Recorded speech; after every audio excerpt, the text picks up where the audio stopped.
사회 심리학자였던 에릭 프롬이라고 하는 사람이 희망의 혁명이라고 하는 책에서 인간을 호모 에스페란스라는 단어로 설명을 합니다. 자, 이 말을 직역하면 호모 사람, 에스페란스 희망, 희망의 사람이라는 뜻이고, 또 의역을 하자면 희망을 먹고 사는 사람, 이렇게 이제 말할 수 있습니다. 호모 에스페란스, 사람은 어떤 존재냐? 사람은 희망을 먹고 사는 존재다, 이렇게 이야기하겠죠. 자, 그렇습니다. 실제로 사람은 밥을 며칠 굶어도 버틸 수 있습니다. 양식을 먹지 않아도 무려 40일 동안도 밥을 먹지 않고도 버티는 사람들이 있어요. 하지만 희망이 꺼지면 한순간도 살아내기가 어렵습니다. 자, 그런데 여기서 더 중요한 질문이 한 가지 있지요. 희망이 필요하다, 희망이 중요하다는 사실은 누구나 다 인정하고 알고 있습니다만, 문제는 무엇을 희망하느냐, 그렇죠? 무엇을 소망하느냐. 자, 새해를 맞이하면서 우리는 마음속에, 각자의 마음속에 여러 가지 소망과 희망을 품었습니다. 건강에 대해서, 또 경제적인 상황들, 또 자녀들을 향해서, 일의 성취에 대해서 다 소중하지요. 아마 여러분들의 마음속에도 지금도 소망으로 또 희망으로 가지고 있을 것입니다. 자, 그러나 여러분, 그 소망들이 때로 바람처럼 흔들리는 것 위에 세워져 있으면 상황이 흔들릴 때마다 소망도 같이 흔들릴 수밖에 없다는 사실입니다. 우리가 소망하는 것들이 단지 이 세상에 속하고 육신에 속한 것들이라면 그것들이 흔들리고 떨어질 때마다 우리의 마음도 흔들리고 무너질 수 있습니다. 여러분, 오늘 우리는 어떤 소망으로 또 어떤 희망을 가지고 살아갑니까? 바라기는 여러분들과 또 저도 마찬가지지만 참된 소망, 그리스도 안에서 주시는 하늘 소망을 꽉 붙잡으시고, 그래서 어떤 형편에서도 담대히 믿음의 길을 걸어가며 기쁨이 넘치는 이 한 해를, 복음의 향기를 드러내며 살아갈 수 있는 저와 여러분의 삶이 될 수 있기를 주 이름으로 축복합니다. 자, 오늘 설교의 주제는 소망입니다. 소망인데요, 바울이 고린도 교회 성도들을 향해서 소망을 이야기하고 있는데 그 이유가 무엇일까? 소망을 이야기하는 이유가 무엇일까요? 솔직히 말하면 고린도 교회라고 하는 그 교회는 바울에게 소망을 떠올리게 하는 교회는 아닙니다. 오히려 그 반대예요. 바울이 고린도 교회를 생각할 때, 우리 고린도 교회는 정말 소망이 있어, 희망이 있어 라고 생각하기 힘든 교회. 문제는 다 가지고 있는 교회가 고린도 교회고요. 교회만 생각하면, 그 교회만 생각하면 가슴이 답답해지고 먹먹해지고 한숨이 나오고 아버지 주여 소리가 절로 나오는 그런 교회. 그 교회가 어느 교회라고요? 대조교회입니까? 고린도 교회가 그랬다는 거죠. 왜 그럴까요? 왜 고린도 교회만 생각하면 머리가 아프고 가슴이 아파오고 답답해지느냐? 사실 고린도 교회는 바울이 개척한 교회입니다. 눈물로 세운 교회, 복음으로 낳은 교회가 고린도 교회죠. 그런데 그 교회가 바울에게 감사하고 바울에게 고마운 마음을 가지고 있어도 모자랄 판에 이 바울에 대해서 의심하고 비난하기 시작하는 거예요. 바울이 진짜 사도가 맞을까? 혹시 사꾼 목자 아니야? 바울이 참 말이 많은데, 말이 강한데 왜 행동이 부족할까? 왜 저렇게 맨날 고난만 당하고 어려움을 당할까? 바울은 복음을 모른다, 믿음의 깊이가 얕다, 여러 가지 말들이 바울에 대한 비난의 소리가 끊이지 않는 겁니다. 자, 이런 평가 의심이 교회 안에 퍼지기 시작했고요. 또 교회 안에는 바울에 대한 비난뿐만 아니라 교회 안에 문제가 끊이지 않았는데 분열과 갈등이 있었습니다. 성도들끼리 서로 비교하면서 나 잘났다 너 잘났다 그러면서 싸우고, 자기 자랑이 넘치고 교만이 있고요. 또 세상에서도 그런 죄가 없을 텐데 말하기 부끄러운 죄까지도 교회 안에 있었다는 거예요. 그러니 바울이 그 교회를 생각할 때 마음이 편하겠습니까? 한숨이 나올 수밖에 없죠. 솔직히 저라면 그랬을 것 같아요. 야, 내가 얼마나 너희들을 위해서 애쓰고 수고했는데, 내가 얼마나 헌신하고 수고했는데 나에게 이럴 수 있느냐? 그러면서 서운함을 넘어서 정말 심한 배신감을 느꼈을 것 같습니다. 자, 그런데 바울은 그렇지 않아요. 바울은 자신의 그 억울함을 늘어놓거나 혹은 자신의 어떤 사도성에 대해서만 계속해서 변명하지 않습니다. 오히려 그 교회를 생각하면서 마음 아파하고 또 눈물로 기도하는 가운데에 정말 이 고린도 교회의 문제가 무엇일까? 고린도 교회를 위해서 내가 해줄 수 있는 것이 무엇일까? 무언가를 주고 싶어 했습니다. 그러면서 그 교회에 가장 필요한 것이 무엇인지를 정확하게 캐치하고 그것을 주고자 했어요. 그게 무엇입니까? 이 고린도 교회에 꼭 필요한 것. 그것이 없어서 흔들리고 그것 때문에 어려움을 겪고 있는데 그걸 주고 싶었던 게 그게 뭡니까? 소망이죠. 고린도 교회가 이렇게 흔들리는 이유는 결국에는 그거예요. 성도들의 마음이 흔들리고 그들의 믿음이 흔들리고 있는 것인데 바로 믿음의 시선이 흔들리기 때문에 믿음이 흔들리는 거죠. 무엇을 바라보며 살아가야 될지를 모르고 신앙생활에 있어서 가장 중요한 것이 무엇인지, 무엇이 진짜 신앙의 열매인지, 무엇이 진정한 믿음의 기준이 되는 것인지를 분명하게 모르기 때문에 그들의 신앙이 흔들리고 결국에는 교회가 흔들릴 수밖에 없었습니다. 그래서 바울이 고린도 교회에 대한 소식을 듣고는 자기에 대한 부정적인 이야기 때문에 마음 아파하는 것이 아니라 사실은 교회가 흔들리기 때문에 마음 아파하면서 기도하는 가운데 그 교회에 꼭 필요한 것이 무엇인지를 깨닫고 그게 바로 소망인 것을 알고 그걸 주고 싶어 했어요. 그래서 오늘 우리가 함께 읽었던 본문 12절에서 바울이 이렇게 말합니다. 자, 우리 한번 같이 읽어볼까요? 시작. 우리가 이 같은 소망이 있으므로 담대히 말하노니. 이 같은 소망이 있으므로 담대히 말한다. 자, 여기서 담대히라고 하는 말은 우리가 보통 알고 있듯이 두려움 없이 용기 있게 씩씩하게 말한다라고 하는 의미도 있겠지만 좀 더 깊은 의미는 내가 어떤 상황에서라도 흔들리지 않고 분명하게 말하겠다. 분명하게 자신 있게 말한다는 겁니다. 그가 지금 현재 고린도 교회의 사정을 알고 자신을 향한 부정적인 태도를 가지고 있는 교회인 것을 알면서도 흔들리지 않고 분명하고 확실하게 복음을 이야기할 수 있었던 것, 그들에게 끊임없이 복음을 이야기할 수 있었던 것은 바울 안에 무엇이 있기 때문입니까? 소망이 있기 때문이에요. 참된 소망이 있기 때문입니다. 자, 그렇다면 바울 안에 있는 그 소망, 그 참된 소망이라고 하는 것이 어떤 소망이었을까? 자, 우리가 소망이라고 하면 어떤 기대감이라고 생각하죠. 희망사항을 생각하기 쉬운데 사실 참된 소망은 단순히 언젠가 좋아지겠지라고 하는 막연한 기대와는 다르죠. 때가 되면 바뀌겠지, 시간이 지나면 괜찮아질 거야 라고 하는 어떤 낙관도 아닙니다. 이런 건 소망이라고 할 수 없어요. 그런 막연한 기대는 사실 우리 안에서 비롯된 것이기 때문에 환경이 나빠지면 금방 사라지고 사람이 실망시키면 바로 꺼지기 마련이죠. 시간이 지체되면 지연되면 지치기 쉽습니다. 결국에 언젠가 때가 되면 이런 말들은 그 잠시 잠깐은 위로가 될 수 있겠지만 오늘을 견디고 내일을 바라보게 하는 힘을 우리에게 줄 수는 없습니다. 자, 그렇다면 바울 안에 있던 그 소망, 그 참된 소망은 무엇일까? 바울은 고린도 교회가 조금 있으면 나아질 거야, 달라질 거야, 그래서 소망을 이야기하는 게 아니에요. 고린도 교회 성도들이 조금만 더 기다려주면 변화될 것 같아서 소망을 이야기하는 것이 아닙니다. 바울의 소망은 한마디로 말하면 이미 예수 그리스도 안에서 시작됐고 그리고 반드시 그 그리스도 안에서 완성이 될 하나님의 나라, 그 하나님의 영광에 대한 확신에서 비롯된 것입니다.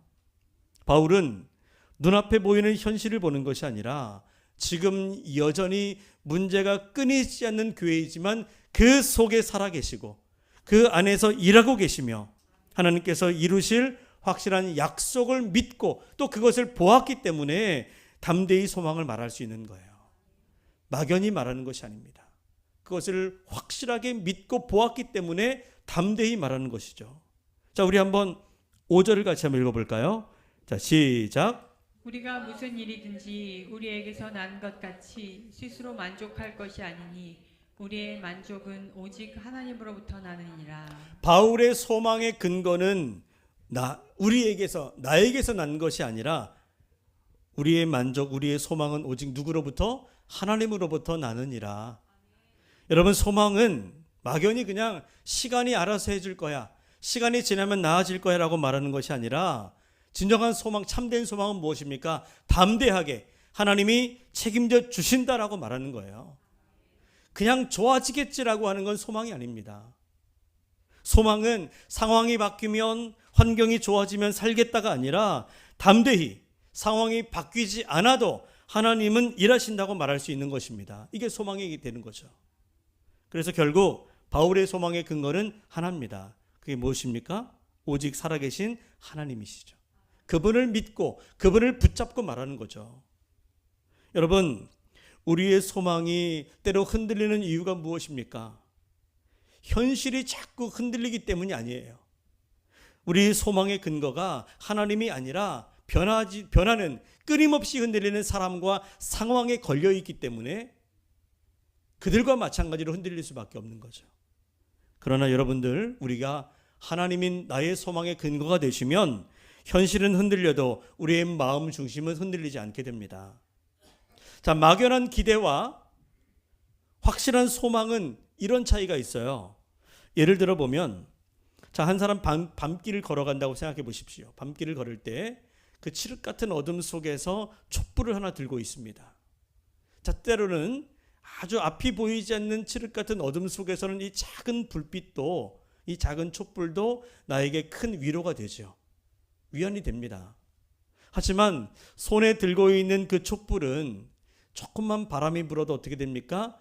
흔들리고 꺼져갑니다. 때로는 꺼질 수도 있어요. 그래서 어두운 밤길에 촛불만 의지하면 마음이 불안합니다. 언제 꺼질지 모르니까. 자, 그런데 바닷가에 있는 등대를 한번 생각해 보십시오. 이 등대는 달라요. 아무리 바람이 세차게 불고 비바람이 몰아쳐도 이 등대의 불은 꺼지지 않습니다. 그 자리를 우뚝 지키면서 빛을 비추죠. 배가 길을 잃지 않도록 방향을 잡아줍니다. 자, 촛불 같은 빛은 빛이지만 상황이 좋아야 유지되는 빛이에요. 그러나 등대의 빛은 폭풍 속에서도 꺼지지 않고 변함없이 방향을 잡아주는 빛입니다. 막연한 기대라는 것이 촛불 같은 거예요. 우리 안에 있는 그 기대감, 희망사항이 촛불 같은 빛이에요. 상황이 좋으면 희망이 있는 거죠. 그러나 참된 소망은 등대와 같습니다. 등대와 같아야 돼요. 상황이 나빠도, 때로는 현실이 흔들려도, 세상이 변하여도, 사람들이 바뀌어도 하나님은 변하시지 않기 때문에 주 안에 있는 우리는 결코 방향을 잃지 않게 됩니다. 우리의 영원한 빛이 되어주시는 하나님을 우리가 참된 소망으로 삼고 살아갈 때 우리가 흔들리지 않게 되는 거죠. 그러므로 우리가 품어야 될 소망도 이와 같은 소망이어야 합니다. 그 소망을 가지셔야 돼요. 촛불 같은 막연한 기대가 아닌, 영원히 꺼지지 않고 흔들리지 않는 하나님에 대한 그 참된 소망, 등대 같은 소망. 그 소망을 여러분, 우리 가정을 향해서도, 우리 자녀를 향해서, 우리 교회를 향해서도요, 또한 이 나라와 우리 민족을 향해서도 그런 변하지 않는 소망을 가지고 바라볼 수 있어야 합니다. 우리 가정을 생각할 때에 언젠간 좋아지겠지, 언젠간 우리 가정도 우리 집도 분위기 좋아질 거야, 이렇게 막연히 기대하는 것이 아니라 하나님이 우리 가정의 주인 되시고 주의 영이 우리 가운데 내주하시니 우리 가정도 하나님 약속 위에 반드시 서게 될 것이다. 이런 확신을 가지고 담대히 우리 가정을 향해 선포할 수 있어야 돼요. 우리 자녀를 생각할 때도 마찬가지입니다. 언젠가 철이 들겠지, 언젠가 돌아오겠지, 언젠가 나아지겠지가 아니라 우리 하나님이 여전히 우리 자녀들을 붙잡고 계시고 그 영혼을 사랑하시고 책임져 주시기 때문에 하나님께서 반드시 변화시켜 주실 것이다. 우리 자녀를 향해서 여러분 담대하게 선포할 수 있어야 돼요. 이게 진정한 소망의 사람입니다. 우리 직장과 사업도 마찬가지예요. 단순히 경기가 풀리면 좋아지겠지, 이게 아니라 하나님이 우리의 공급자이시고 하나님이 우리를 인도해 주시기 때문에 나의 수고를 헛되게 그냥 두지 않으실 것이다. 반드시 번성하게 하실 것이다. 여러분 삶의 현장을 향하여 담대히 믿음으로 선포하십시오. 이게 소망의 사람입니다. 또한 우리가 살아가는 이 나라, 우리 조국의 현실을 향해서도 마찬가지예요. 뉴스를 보면 불안하고 답답할 때가 많지만 우리 그리스도인은 어떻게 말하고 어떻게 생각해야 합니까?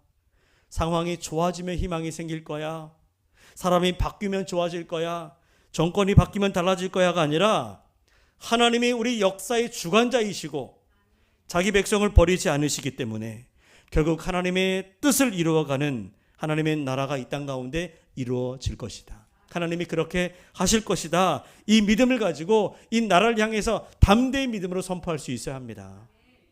결국 우리는 막연한 기대를 넘어 하나님이 지금도 살아 역사하시고 계시다는 확실한 소망으로 오늘을 살아가실 수 있어야 돼요. 하나님만이 우리의 소망의 근거가 되십니다. 그럴 때 우리는 현실 속에서도 담대히 설 수 있고 흔들림 속에서도 바울처럼 그렇게 믿음으로 고백할 수 있는 거예요. 우리 함께 12절의 말씀을 우리의 믿음을 한번 고백해 보도록 하겠습니다. 시작. 우리가 이 같은 소망이 있으므로 담대히 말하노니. 말하노니. 자, 지난 주일에 제가 고린도 후서 2장의 말씀을 가지고 우리는 그리스도의 향기다 라고 말했습니다. 이거 기억하시죠? 자, 그런데 오늘 본문에서 바울이 이 비슷한 표현을 하고 있습니다. 너희는 그리스도의 편지다, 이렇게 말해요. 우리 한번 3절 읽어볼까요? 시작. 너희는 우리로 말미암아 나타난 그리스도의 편지니. 여러분, 편지가 무엇입니까? 아마 여러분들도 써보시고 받아보신 적이 있을 거예요. 이 편지는 누군가에게 읽히게 하기 위해서 쓰죠. 책상 서랍에 고이 간직하기 위해서 편지를 씁니까? 그건 아니죠. 누군가에게 보게 하기 위해서, 누군가에게 중요한 마음을 전하고 메시지를 전하기 위해서 편지를 씁니다. 자, 편지는 누구에게 씁니까? 가까운 사람에게도 쓰지만, 가까이에 있는 사람에게도 쓰지만, 본래 편지는 지금 내 곁에 없는 사람, 그죠? 그를 생각하면서 멀리 있는 사람에게 내가 갈 수 없으니까 대신 글로 보내는 거예요. 눈앞에 있는 사람에게는 말로 하면 됩니다. 근데 멀리 있는 사람에게는 글을 써서 보내야 되죠. 물론 뭐 옛날 얘기지만 지금은 편지를 거의 안 쓰죠. 이메일로 보내거나 뭐 문자로, 또 전화로 하죠. 자, 그렇다면 바울이 말하는 그리스도의 편지는 무엇일까? 자, 우리 한번 2절을 같이 한번 읽어보도록 하겠습니다. 2절 시작. 너희는 우리의 편지라 우리 마음에 썼고 뭇 사람이 알고 있는 바라. 자, 여러분, 이 말이 무슨 말입니까? 성도는 예배당 안에서만 그리스도인인 것이 아니라 저 교회 밖에서도, 저 세상 속에서도 읽을 수 있도록 하나님이 보내신 편지라는 거예요. 자, 그렇다면 하나님은 그 편지 안에, 우리가 그리스도의 편지이고 우리를 하나님이 친히 쓰셨다라고 한다면 그 편지 안에 어떤 내용을 담아서 보내셨을까? 이게 중요하죠.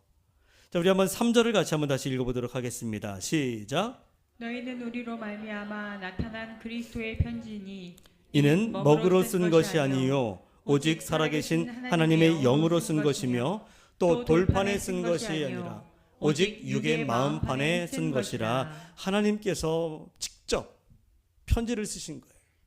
근데 손으로 쓴 게 아니라 하나님이 영으로 쓰셨다고 했는데 어디에 쓰셨습니까? 우리의 마음판에, 이 마음판에 쓰셨대요. 하나님이 직접 지워지고 흐려지는 먹으로, 잉크로 쓴 게 아니라 무엇으로? 하나님의 영으로, 성령으로, 영원히 지워지지 않는 하나님의 영으로 우리의 마음판, 우리 심장에 하나님이 직접 쓰셨다는 거예요. 무엇을 쓰셨을까요? 무엇을? 이 편지의 내용이 중요하겠죠. 자, 오늘 설교의 주제대로라면 그 편지의 내용은 무엇일까요? 소망입니다. 소망. 다시 말하면 우리가 예수 그리스도로 말미암아 주 안에서 확실한 소망을 붙들고 살아갈 수 있도록 우리 안에, 우리의 마음판에 어떤 상황에서도 지워지지 않는, 흐려지지 않는, 꺼지지 않는 참된 소망을 하나님이 직접 주의 영으로 쓰신 거예요. 새겨 넣으셨어요. 그러므로 여러분들 안에 그 소망이, 하나님이 주신 참된 소망이 있는 줄로 믿으시기 바랍니다. 그 소망이 있으신 거예요. 다 우리는. 우리가 그 소망을 생각하지 못하고 그저 헛된 소망들, 때로는 세상적인 것들, 막연한 기대, 희망에만 우리가 소망을 걸고 살아가기 때문에 하나님 주신 소망을 우리가 발견하지 못한 채 살아갈 뿐이지, 우리 안에 하나님이 주의 영으로 새기신 소망들이 있다는 거죠. 여러분, 세상은 지금 조건부 기대로 버텨내고 살아갑니다. 경기가 좋아지면 나아질 거다, 이런 소망들이, 사람이 바뀌면, 환경이 풀리면 이런 조건들을 기대하면서 거기에 기대를 걸고 살아가고 있어요. 그래서 세상은 겉으로는 아무렇지 않은 척해도 세상이 그 조건이 충족되지 않고 있기 때문에 점점 더 불안해지고 지쳐가고 더 절망에 가까워지고 있습니다. 자, 이러한 때에 하나님은 무엇을 하고 계실까? 하늘에서 번개 치듯이 메시지를 사람들에게 보내주시는 것이 아니라 그리스도인 한 사람 한 사람의 삶을 통해서 세상 속에 그리스도의 편지로서 메시지를 보내고 계시는 거예요. 바로 여러분들을 통해서. 그래서 성도는 소망을 가진 사람으로만 머물러 있는 것이 아니라 세상의 소망을 전하는 그리스도의 편지가 되셔야 합니다. 소망의 소식을 들고 가는 소망의 편지가 되어야 합니다. 여러분, 소망의 편지로 살아가시기 바랍니다. 세상은 갈수록 어두워지고 있어요. 불안합니다. 뉴스는 걱정을 키우고 있고요. 작은 것도 키워서 사람들의 관심을 끌고 사람들의 마음에 더 큰 무거움을 주고 있습니다. 사람들의 대화는 점점 기쁨이 아니라 한숨이 많아지고 관계는 냉랭해지고 마음은 쉽게 지쳐가고 있어요. 이런 세상 가운데서 우리 성도가 해야 될 가장 중요한 역할은 뭘까요?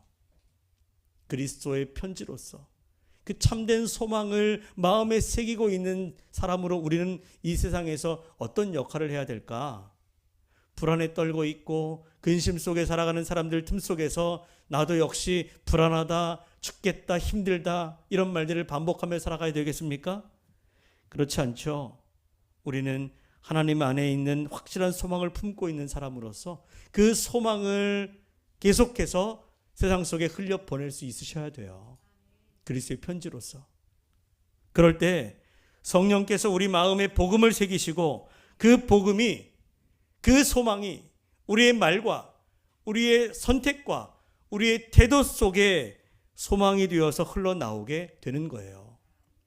그러면 그때 비로소 멀리 있는 사람, 아직 하나님을 모르는 사람들이 우리를 보면서 소망을 보게 되고 하나님의 마음을 알게 되는 것입니다.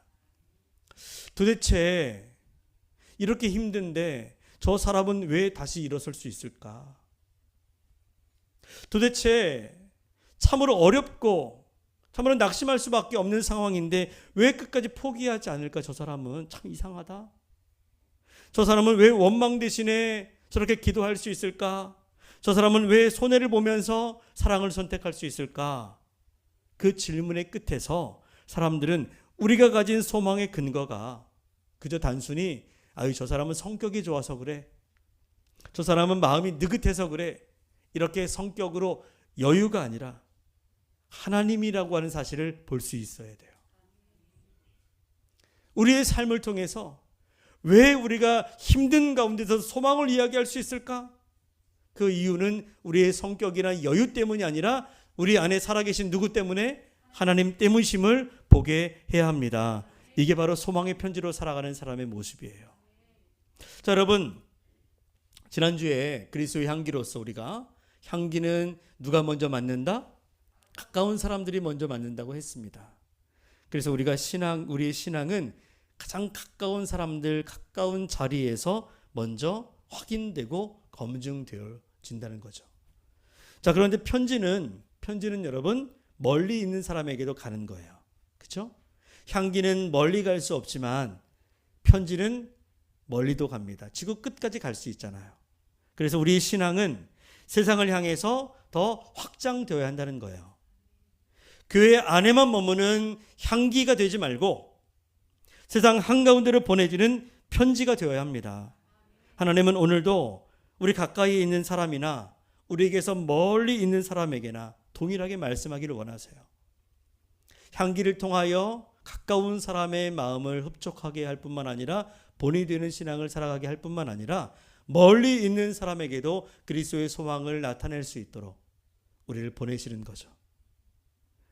우리 안에 그리스도의 마음을 쓰셔서 친히 우리를 편지로 보내시는데, 하나님께서 우리를 통해서 세상 가운데 나타나기를 원하시는 하나님의 마음은 무엇일까요? 바로 내가 너를 사랑한다. 내가 너를 포기하지 않는다. 내가 너를 통해서 새 일을 행하겠다. 내가 너를 통해 새 길을 열겠다 라고 하는 것. 그 하나님의 마음은 우리를 향해서일 뿐만 아니라 세상을 향해서도 마찬가지예요. 그러나 그 세상 사람들은 그 하나님의 마음을 알 턱이 있습니까? 몰라요. 근데 그것을 알게 해줄 수 있는 길은 누구를 통해서입니까? 나를 통해서죠. 내 안에 새겨 넣어주신 그 소망을 가지고, 그 복음을 가지고 세상으로 나아갈 때 종이에 쓰지 않고 우리 마음에, 우리의 삶에 쓰신 그 주님의 이야기가, 그 소망이 나를 통해 드러나게 될 것입니다. 그러므로 우리는 소망의 편지로 살아가야 합니다.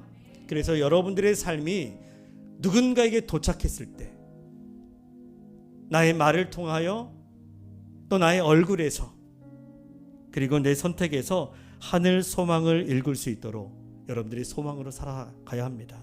그럴 때 우리는 정말 세상을 향한 그리스도의 편지가 되고 소망의 편지가 될 것입니다. 바울처럼 우리도 이렇게 한번 같이 고백하면서 나의 일상에서 이것이 믿음으로 고백되어질 수 있기를 바라는데요. 우리 다시 한번 12절을 고백해 보도록 하겠습니다. 시작. 우리가 이 같은 소망이 있으므로 담대히 말하노니. 이 고백이 여러분들의 일상 속에서도 삶으로 나타나도록 여러분 오늘부터 그리스도의 편지가 되시고 소망의 편지가 되어 세상에 소망을 전하는 그런 저와 여러분들의 삶이 될 수 있기를 예수님의 이름으로 간절히 축원합니다.